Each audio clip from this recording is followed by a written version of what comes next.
Hey, ¿qué pasa? Soy Jay, bienvenidos.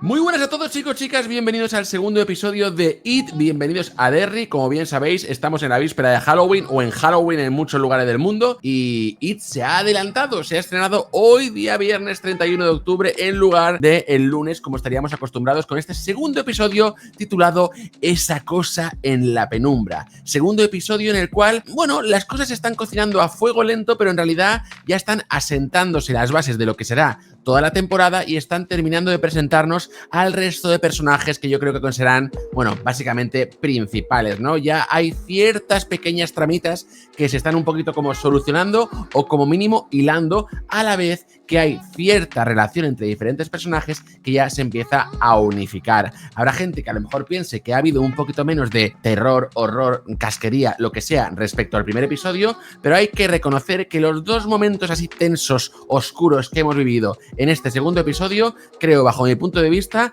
que son probablemente mejores que los que vivimos en el primero. Así que, bueno, sin más dilación, ya sabéis, vamos a desgranar cada una de las escenas del episodio y, por supuesto, si no lo has visto, no mires este vídeo, ya que al analizar el capítulo prácticamente escena por escena, pues va a estar completamente lleno de spoilers. Así que, sin más dilación, ¡empecemos! En primer lugar, el capítulo nos pone un poco la escena final del cine que vimos en el primer episodio, pero desde otro punto de vista, que personalmente yo lo agradezco, ya que en este podemos ver 100% cómo el bebé bicéfalo atrapa a Phil, ya que en el primer episodio no veíamos realmente el momento en el cual atacaban y en cierto modo mataban a Phil, simplemente nos lo imaginábamos. Desde este punto de vista, básicamente, sí lo que hemos podido ver, y bueno, básicamente es un recuerdo, un sueño que está teniendo Lily en su cama, básicamente. Posteriormente hemos podido ver los créditos iniciales, los cuales a mí personalmente me han encantado, con esa musiquita muy estilo años 60 y con esos dibujos también muy típicos, ¿no? Al más puro estilo, yo que sé, pin-up, ¿no? Pero mezclando un poco lo bonito del pueblo con lo siniestro, y a medida que va avanzando los créditos, pues las imágenes que se ven son cada vez más chungas. A mí personalmente me han encantado estos créditos iniciales. Nos situamos dentro de lo que es una conversación entre dos policías en un coche patrulla y están vigilando claramente el apartamento de Ronnie, y bueno, aquí básicamente lo que nos dejan entrever es que la sociedad en general, bueno, pues desconfía un poco de Hank, ¿no? Que al final es el proyectista del cine Capitol, el padre de Ronnie, y todo apunta a que a nivel popular todo el mundo cree que él es el responsable de los asesinatos de Phil, Teddy y Susie. De hecho, esa escena nos emplaza directamente al piso de Ronnie, donde podemos ver a su padre Hank hablando con la abuela y comentando un poco esta jugada, ¿no? Como todo el pueblo piensa que es él, pese a que él tenga una cierta coartada para demostrar que no estuvo ahí en el cine, y Ronnie se siente un poco abrumada, ¿no? Tiene miedo de que su padre sea finalmente declarado culpable y él intenta tranquilizarla. Más allá de eso, lo que yo resaltaría de esta escena es que descubrimos que el verdadero nombre de Ronnie es Verónica, ¿no? Poco más que añadir en ese aspecto, básicamente. Entonces damos un salto a la casa de Leroy Hanlon, donde ya conoceremos al resto de su familia que no pudimos conocer en el primer episodio. Estamos hablando, por un lado, de su mujer Charlotte y por otro lado, de Will Hanlon. La verdad, no sé exactamente quién es, pero entiendo que es el padre de Mike, ¿no? De las películas originales, ya que si Leroy es el abuelo, pues entiendo que Will será el padre de Mike. Poco más, ¿no? Introducción de personajes, conocer la nueva casa, ven cómo el barrio, pues bueno, es muy bonito, pero desconfían un poco de la actitud de los vecinos, y aquí básicamente veremos cómo Leroy le regala un telescopio a Will por, bueno, no sé, entiendo que por su cumpleaños, ¿no? Aunque bueno, realmente habrá sido Charlotte la que le habrá dado el chivatazo a Leroy de que un telescopio puede ser que sea un regalo óptimo para él. Luego ya, simplemente por destacar algo, podemos ver cómo Leroy está revisando un poco fotografías con las máscaras de gas y demás. Bueno, al final el outfit que utilizaron la gente que en el primer episodio le intentó dar una paliza y sonsacar información sobre el B-52. Llegamos al Instituto de Derry, donde en lugar de haber un cartelón hablando sobre la tortuga Bird, básicamente anuncian de que hay un toque de queda y que la gente, los niños, vayan a su casa antes de que anochezca. Aquí volveremos a ver un poco la actitud de Mars, ¿no? La cual quiere encajar en el grupito de las guays, el grupito de Patty, y vemos cómo intenta hacer un poco la chorra y burlarse de la gente para encajar otra vez en este grupito de la gente popular, ¿no? La verdad, Mars me está dando un poquito de rabia, y a su vez podremos ver cómo Ronnie vuelve a acudir al instituto, la cual no iba hacía días y la abuela le ha obligado a volver. Podremos ver también que está por ahí Lily, ¿no? En una actitud un poco como de shock postraumático, ¿no? Y claro, al final la única persona con la que puede comentar lo ocurrido es Ronnie. Esa actitud le vuelve a preocupar una vez más a Mars, la cual intenta, entre comillas, como proteger a Lily de las posibles, bueno, comentarios o pensamientos de Patty y compañía, pero Lily vuelve a dejarle claro que a ella la actitud de las populares, de Patty y compañía y lo que está haciendo ella, le importan una mierda que Theodore, que Phil y que Susie han muerto y que para ella eso es lo más importante. Aquí empezará a haber conexiones. ¿Por qué? Porque en mitad de esa conversación, en mitad de esa clase, aparece Will, exactamente, Will Hanlon, el hijo del héroe,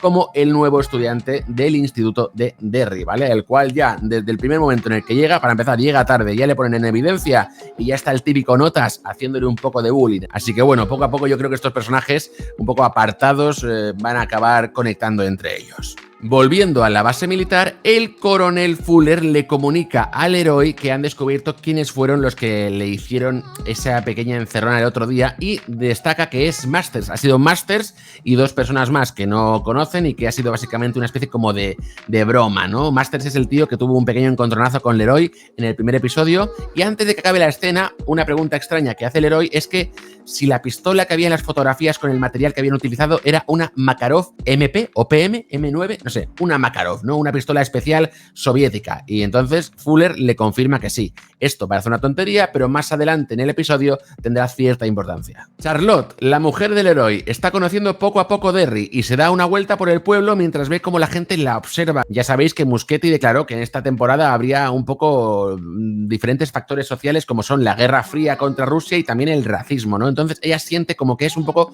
un bicho raro, ¿no? Que está ahí siendo un poco observada y en un momento dado ella básicamente conocerá a Stan Kers, que sinceramente no sé si va a tener cierta importancia en la serie, pero bueno, se presenta y es el carnicero del pueblo. En ese momento ella ve como unos chavales están dando una paliza a un tío que tiene pinta de ser un loser, un perdedor, un chaval con gafas en la calle y ve como la gente no hace nada en absoluto, así que ella sale directamente de la carnicería y intenta frenar un poco la pelea, pero claro, se sorprende de que nadie, ningún vecino, nadie haga algo para pararlo, simplemente cuando ella detiene la pelea, ve como la gente la mira extraño, se siente incómoda, se siente incomprendida, como que no encaja en el pueblo. Pasado esa escena, volvemos a la casa del héroe. Está toda la familia cenando y ella está explicándole al héroe y a Will un poco pues lo que ha ocurrido, ¿no? Que nadie hace nada, que la gente le mira raro, que ella no se siente cómoda.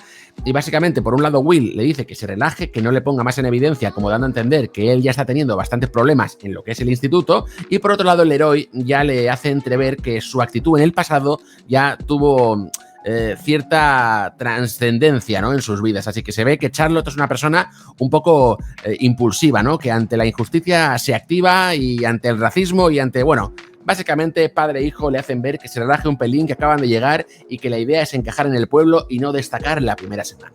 Volvemos a la casa de Ronnie y es que estamos a punto de vivir el primer suceso paranormal, oscuro, extraño, terrorífico de este capítulo. Ella escucha a su abuela y a su padre hablar fuera de la habitación, en fin, ella está en la cama, está un poco rayada, taciturna y decide taparse con la sábana. ¿Qué ocurre? Que de repente esa sábana empieza a hacerse infinita, empieza a atraparla en la cama, no sabe qué ocurre, qué está pasando y de repente poco a poco esa sábana empieza a convertirse en una especie como de capa gelatinosa con venas, algo muy extraño, y ella termina rompiendo, desgarrando esa sábana llena de líquido como amniótico extraño para llegar a salir de esa cama y caer al suelo, ¿no? ¿Cuál es la sorpresa? Que se gira y se da cuenta que su cama se había convertido en un útero, en un vientre, ¿no? Y al final tenemos ahí una especie como de visión de su madre muerta, la cual básicamente le dice que ella la desgarró al nacer. Básicamente estos son los poderes de Pennywise, básicamente que se está reflejando en una madre, la madre de Ronnie que desconocíamos y que básicamente lo que nos da a entender es que falleció cuando ella nació. Se está, digamos, adentrando en los mayores miedos de Ronnie, en los traumas, ¿no? Y al final, ¿qué mayor trauma puede haber para una niña, ¿no? Que el hecho de que tu madre falleciera al nacer, ¿no? Escena loquísima en la cual nos damos cuenta que Ronnie sigue unida por el cordón umbilical a esa tripa asquerosa de ese monstruaco que es básicamente su madre, un poco al estilo Pennywise, ¿no? Con cara como de zombie, como de monstruo, y más terrorífico es aún cuando el cordón umbilical empieza empieza a retroceder, empieza a arrastrarla de nuevo dentro del vientre y básicamente es un vientre abierto de par en par lleno de dientes, ¿no? Una boca hacia el infinito, un camino sin freno a la muerte, una auténtica locura y desde luego una escena que aunque a lo mejor no asuste mucho, bueno, pues es perturbadora que te cagas, ¿no? Al final es una visión de una madre muerta que intenta matarte desde una cesárea poco natural, ¿no? De locos. A todo esto, destacar que es el primer momento que veremos los ojos de Pennywise, ¿no? En la oscuridad de ese vientre deformado se ven de repente iluminados los ojos amarillos tan característicos del payaso.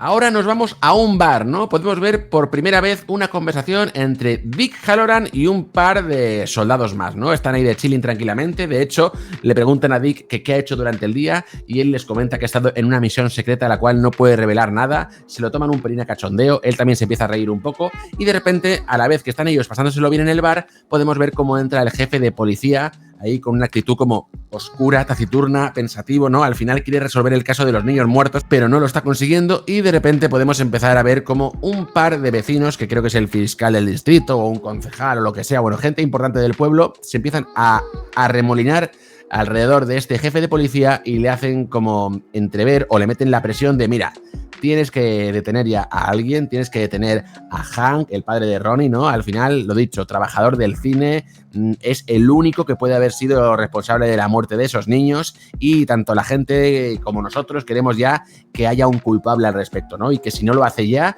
cuando haya un nuevo alcalde o un nuevo gobierno, ya pondrán a otro en su cargo para que se encargue de solucionarlo, ¿no? Al final, lo dicho, es meterle una presión extra para que termine de resolver el caso de una maldita vez. A todo esto, ven cómo está ahí Dick Hallorann y compañía. Al final son 3 soldados negros, volvemos a tener ahí un poco la faceta del racismo así a tope y Dick ya empieza a mostrar un poco sus poderes, ¿no? De que él empiece ahí a entender un poco qué está pasando. Y antes de que el dueño del bar les eche, él ya avisa a sus compañeros de que, mira, tenemos que pirarnos, que aquí se nos ha acabado ya la fiesta, vámonos a otro lugar, ¿no? O sea que ya empezamos a ver que Dick tiene algo especial, ¿no? Es verdad que habrá gente que no sepa lo del Resplandor, pero bueno, nosotros que sí que lo sabemos, lo importante es que ya empezamos a ver algo de esos poderes que tiene Rick Hallorann. De hecho, para dejarnos claro a los telespectadores de que es un tío, digamos, medianamente importante, llegan a la base militar todo borrachos y el guardia de la entrada no les deja entrar, pero Dick les dice que, bueno, que llame a su superior, que van a poder entrar y que diga que está con Dick Hallorann, que tiene un trato un poco especial, ¿no? El guarda no se lo cree mucho, pero bueno, al final, cuando habla por teléfono, efectivamente, al nombrar a Dick, pues les dejan pasar sin ningún problema. Y posteriormente veremos al día siguiente una especie como de excavación arqueológica. No sabemos exactamente lo que es, pero podemos ver que Dick tiene una cruda que te cagas, tiene una resaca que flipas y podremos ver cómo Fuller, creo que es Fuller, ¿no? Se lo encuentra y tiene una pequeña conversación, ¿no? Haciendo ver como que, no sé, que llevan tiempo excavando por ahí y que no están encontrando nada, que qué coño pasa, y entonces Dick hace referencia a que él nota que es el buen lugar, ¿no? Que sigan haciéndolo, que él tiene ese sentimiento, ¿no? Poco a poco al final están construyendo la idea de que Dick Hallorann tiene como un sexto sentido, tiene algo más allá de ser un humano normal y que él, digamos, es el que les ha indicado que se pongan ahí a excavar. Es verdad que nosotros como telespectador en ese momento no sabemos que están excavando, ¿no? Pero lo dicho, lo importante es ya asentar unas bases de que Dick es un personaje importante y que tiene algo que hace que el ejército les siga los pasos y que le tenga muy, pero que muy en cuenta. Después de todas las escenas con Dick, volvemos al instituto. Está Marge, Patty y compañía en el comedor y aquí básicamente viviremos una reunioncilla ahí en el comedor entre Lily, la cual llega y no se quiere sentar con Patty y con Marge, se va sola a una mesa, y Ronnie llega ahí y se empiezan a poner ahí a charlar, ¿no? Independientemente de lo que piense Patty y compañía al volver a verlas juntas ahí de cháchara, ¿no? Básicamente lo que cuenta ahí Ronnie es como que a ver qué ha dicho Lily a la policía, ¿no? Al final ella tiene miedo de que vayan a detener a su padre cuando no ha hecho nada y Lily le explica que tampoco puede decirle a la policía que ha visto a un bebé bicéfalo con alas matando a sus compañeros, ¿no? Ahí nos dan un punto importante a tener en cuenta que desconocíamos, pero nos dejan entrever como que Lily ha estado en una especie como de psiquiátrico o asilo o algo por el estilo, un asilo mental, porque ella hace referencia a que si dice abiertamente lo que vio, la van a volver a meter básicamente en el psiquiátrico y que eso ella no lo quiere volver a vivir, pero tampoco puede decir que no estaba ahí el padre, o sea, no sé, es un poco como raro, una encrucijada, porque claro, no puede confirmar que el padre no estaba en el cine, pero tampoco quiere decir lo que realmente ha ocurrido. Entonces, al final, todo acaba apuntando hacia Hank, que es la única versión un poco realista de la historia, a lo cual Ronnie se cabrea y grita en voz alta que eso es una putada. Ahí en ese caso, pues Ronnie es castigada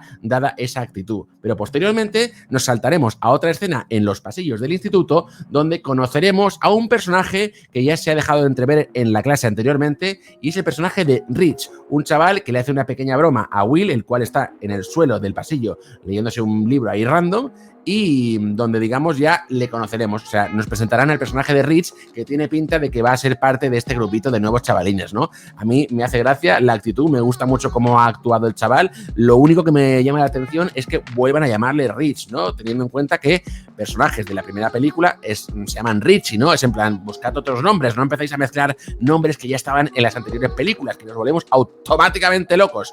Básicamente, lo importante de esta escena es que hay un abusón que lanza una especie como de bomba fétida y veremos cómo Rich intenta avisar a Will de que se escape porque si no va a oler a mierda por todos lados y en mitad de esa escapatoria intentando evitar el gas de la bomba fétida podremos ver cómo Will se choca de bruces con una profesora. Eso hará que él también sea castigado automáticamente. Ahora veremos otra vez, one more time, a Charlotte caminando por la calle de Derry y lo más importante de esta escena es que se mete en una tienda de segunda mano donde supuestamente han comprado el telescopio que le han regalado a Will. Ella se mete como diciendo que tiene que buscar nuevas cosas para su casa ya que se acaba de mudar. Veremos una actitud un poco rara en la dependienta, ¿no? Como que la mira así un poco como raro. Y bueno, al fin y al cabo, yo creo que lo que más importa o el guiñito que vemos aquí es que es la misma tienda que en la segunda película del 2019, en la que entra James McAvoy y a comprarse la bici, básicamente, y donde es atendido, básicamente, por Stephen King, ¿no? Al final, simplemente es la misma tienda, pero en lugar de estar en el año 2016, estamos en el 1962. Y ahí está el temita. ¿Y os acordáis que hace un segundo os he comentado que tanto a Will como a Ronnie les habían castigado, básicamente? Pues aquí podemos la escena en la cual se juntan, ¿no? Aquí es donde he comentado que diferentes arcos, como son el del Leroy y su familia y el de Lily y sus amigos, empiezan a unificarse, porque aquí será cuando Ronnie y Will se conozcan en esa sala como para la gente castigada, ¿no? Al final se presentan y hay una conversación un poco random, pero bueno, al final ya se conocen y básicamente lo que resaltaremos de aquí es que ven que hay un poco de revuelo en la calle, hay un coche de policía que ha ocurrido tal y veremos cómo la policía se está llevando a Lily one more time para volver a ser interrogada una vez más, ya que las presiones que ha sufrido el jefe de policía,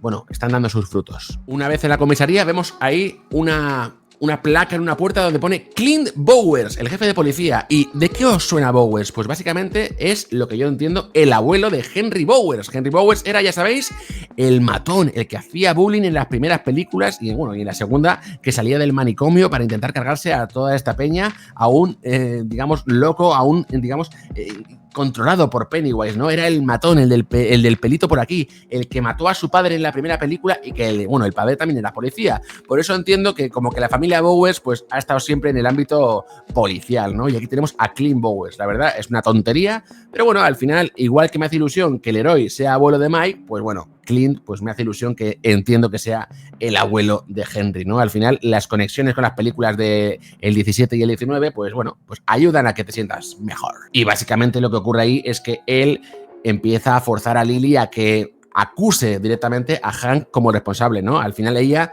dice que no estaba ahí, que tal, porque claro, lo que él le preguntaba a ella en todo momento es si había visto a Hank, si era el responsable, si para arriba, si para abajo, y ella decía que no.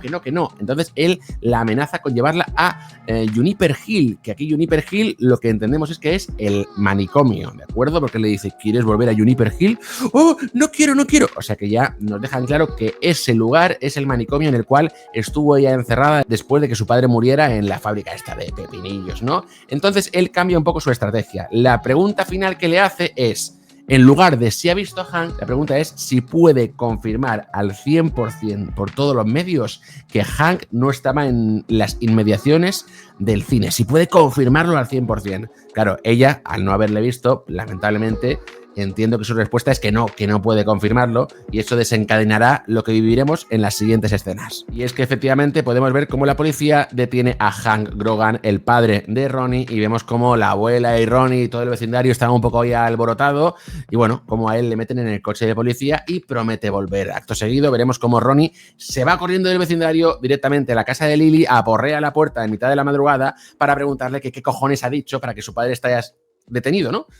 Básicamente ella no se explica mucho más, o sea, dice que al final no podía hacer nada, que le dijeron que si no la llevarían a Juniper Hill y que ella no puede decir lo del bebé, pero tampoco se esfuerza mucho, la verdad, ha quedado la cosa un poco ahí fría bajo mi punto de vista. Creo que Lily y Ronnie, teniendo esa situación en común de la muerte de sus compañeros, pues que podían haber hablado un pelín más, ¿no? Enseguida Lily se sube para arriba y es en plan, que te jodan, Ronnie, yo lo que no quiero es irme al Juniper Hill este de los cojones, así que bueno, un poco raro, esa escena un poco rara. Volvemos a la base militar. Podemos ver cómo el comandante Leroy entra en las celdas donde tienen a Masters. Ya sabéis que Masters era el que, digamos, habían acusado como responsable de esa medio paliza que habían metido a Leroy días anteriores, ¿no? Y aquí es donde se destaca el ámbito de la Makarov. ¿Os acordáis de la Makarov? La pistola que había comentado antes Leroy, si era la que se había utilizado en la situación, ¿no? En la pelea. Y era que sí, ¿no? Básicamente en este caso tenemos una conversación entre Masters y entre Hanlon, donde se ve claramente que Masters es un tío racista, ¿ok?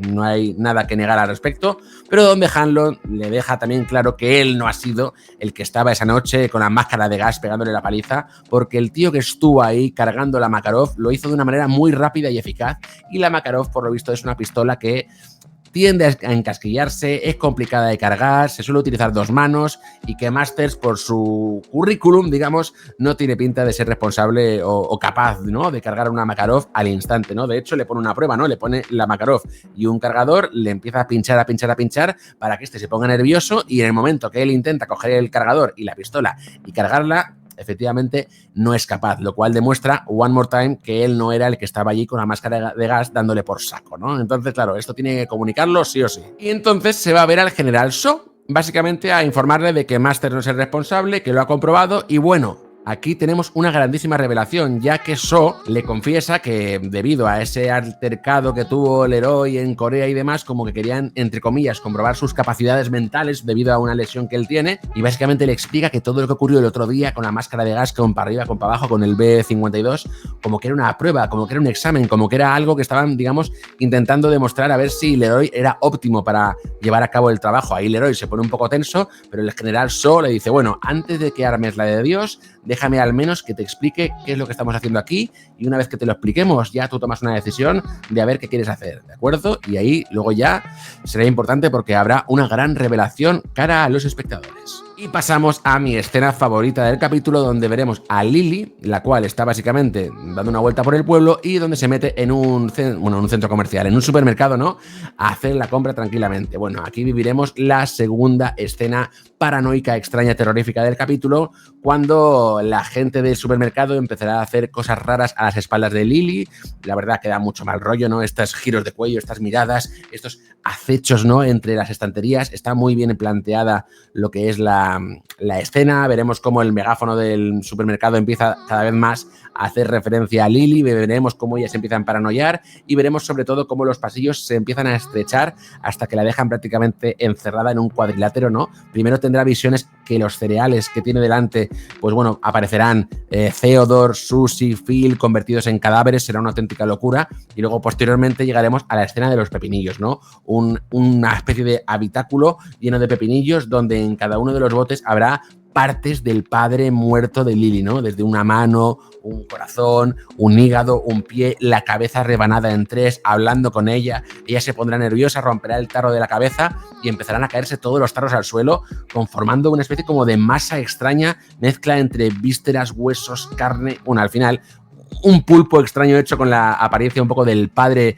descuartizado, y veremos cómo el padre se va acercando, ese ente se va acercando a Lily pidiéndole un beso con la lengua así llena de pepinillos y nada, básicamente nos daremos cuenta que ha sido otra vez otra fantasía de Pennywise. Ella se despertará en mitad del supermercado con un tarro de pepinillos roto en el suelo y eso desencadenará algo que ella no quiere pero que podemos vivir al final del episodio. Madre mía, esta escena sin duda alguna, si la de la madre de Ronnie ya era perturbadora, esta creo que ha sido muy, pero que muy chunga. A mí personalmente me ha encantado. No me ha dado miedo, pero me ha llevado a terrenos bastante perturbadores. Y es que estamos en la base militar, llevan a Leroy a la zona esta de ensayos extraños que vimos en el primer episodio y básicamente Shaw le presenta el proyecto Precepto o Operación Precepto, si no recuerdo mal. Él se queda un poco loco, en plan, ¿qué coño es esto? Y es que volvemos a hablar de la Guerra Fría, ¿no? Y dicen que este proyecto es una forma de defenderse antes de que se lance cualquier misil que pueda enviar Rusia en mitad de esta Guerra Fría, ¿no? Y básicamente este proyecto lo que es buscar algo que cayó en Derry hace años. Obviamente los que hemos visto las películas ya sabemos que están intentando buscar realmente el meteorito o a Pennywise o algo así, ¿no? No se sabe muy bien cómo el ejército sabe lo que es, ¿no? Pero hacen referencia a que es algo que atemora a los enemigos, es algo que pueden utilizar en su defensa y que es algo que está rodeado de diferentes balizas, ¿no? Como que hay diferentes objetos o cosas enterradas o situadas por Derry que si hacen una circunferencia y como que hilan diferentes puntos, conseguirían encontrar el punto concreto en el cual está este objeto o este ente o lo que sea que están buscando, ¿no? Y básicamente eso es lo que estaban haciendo con Halloran y compañía, ¿no? Esas excavaciones son las visiones que tiene Halloran para intentar buscar estas balizas que finalmente llevarán al ejército estadounidense a encontrar ese arma para protegerse contra la Unión Soviética. Algo realmente que no me esperaba y que creo que es muy, pero que muy interesante. Y para acabar el episodio, básicamente vemos que después del episodio ocurrido en el supermercado, podemos ver cómo la madre de Lily finalmente está llevando a Lily al Juniper Hill, ¿no? Vemos cómo los enfermeros la sacan del coche y la meten de vuelta en el manicomio. Ya veremos cómo funciona ese manicomio en el siguiente episodio. Y lo más importante, el capítulo finaliza en la excavación que habíamos visto anteriormente, esa excavación extraña que estaba supervisando Halloran y compañía, y podemos ver básicamente cómo en esa excavación sacan de mitad de ahí del barro y de la lluvia y de la noche un coche antiguo, creo que bastante más antiguo que los años 60, lleno de disparos y lleno de cadáveres en su interior. No sé aún exactamente qué harán con ese vehículo, pero entiendo que formará parte o será una de esas balizas a las que ha hecho referencia el general Shaw. Y hasta aquí el episodio. Realmente creo que es un poquito menos terrorífico o menos chungo en algunos aspectos respecto al primero, pero creo que ha funcionado para ir asentando las bases de la serie, presentar definitivamente al resto de personajes como son Dick Halloran, Will, Rich, Charlotte y compañía, y sobre todo empezar ahí a enlazar las diferentes relaciones, ¿no? Entre Will y Ronnie, entre Lily, Ronnie y Mars, entre Dick Halloran y Leroy Hanlon. No sé, poco a poco queremos ver cómo se desarrolla esto, pero creo que va todo como a fuego lento, con dosis altas de crueldad, oscuridad y en cierto modo terror, y bueno, que al fin y al cabo la cosa va para arriba, ¿no? Así que tendremos que esperar al tercer episodio para ver cómo se desarrolla el resto de historia. Así que nada, equipo, ahora que ya sabéis lo que pienso sobre el episodio número 2 de It, bienvenidos a Derry, y tú, concretamente tú, ¿qué opinas?